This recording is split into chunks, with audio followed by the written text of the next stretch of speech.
તો એક મહત્વના સમાચાર મળી રહ્યા છે। જાણીતા અભિનેતા આશિષ રોયનું મુંબઈ ખાતે નિધન થયું છે। 54 વર્ષીય આશિષ રોયનું કિડનીની બીમારીના કારણે નિધન થયું છે। મુંબઈની એક હોસ્પિટલમાં તેમની સારવાર ચાલી રહી હતી। તો જાણીતા અભિનેતા આશિષ રોયનું મુંબઈ ખાતે નિધન થયું છે। 54 વર્ષીય આશિષ રોય કિડનીની બીમારીથી પીડાઈ રહ્યા હતા।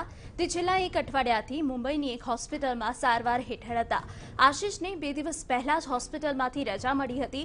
આશિષે સસुराल सिमर का बनेगी अपनी बात, व्योमकेश बख्शी, यस बॉस, बा बहू और बेबी, मेरे अंगने में, कुछ रंग प्यार के ऐसे भी અને આરંભ જેવા ઘણા બધા પ્રખ્યાત ટીવી શોમાં અભિનય કર્યો હતો। કિડનીની બીમારીની સારવાર માટે લોકડાઉન દરમિયાન આશિષે 4 લાખ રૂપિયાની આર્થિક સહાય પણ માંગી હતી। ફિલ્મ અને ટીવી ઉદ્યોગમાંથી હંસલ મહેતા, अनुराग कश्यप, बिजॉय नाबियार અને અભિનેત્રી જ્યોતિ શર્મા અને અભિનેતા સુશીલ પરાશરે મદદ કરી હતી તેમની। તો ફિલ્મ અને ટીવી ઉદ્યોગના અગ્રણીઓએ તેમની આર્થિક મદદ કરી હતી। તો ખૂબ દુઃખદ સમાચાર કહી શકાય, કારણ કે ઘણી સિરિયલ એવી હતી જે ખ્યાતનામ હતી અને તેમના એમાં સારી એક્ટિંગ કરી હતી અને પિક્ચરમાં પણ તેઓ મૂવીમાં પણ જોવા મળ્યા હતા અને ઘણા સમયથી કિડનીની બીમારીથી તેઓ પીડિત હતા।